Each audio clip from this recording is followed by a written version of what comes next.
Hello everybody and welcome. In this video I will show you how to make hard reset for headphones Realme Buds Air 6.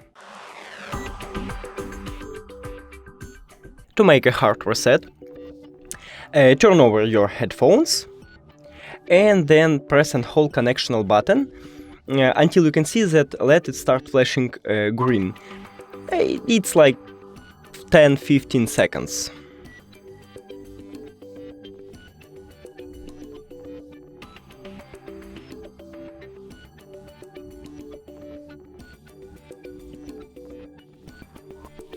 It starts flashing green and white, and so it means that we make a hard reset. Then click on settings icon or information icon if you have iOS, forget device and forget device again. Then close the case, click on pair new device and open the case again.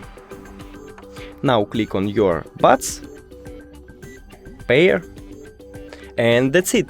Thank you for watching this video. If you found it helpful, please consider subscribing to channel and leave the like on the video. It's really important to us. See you later!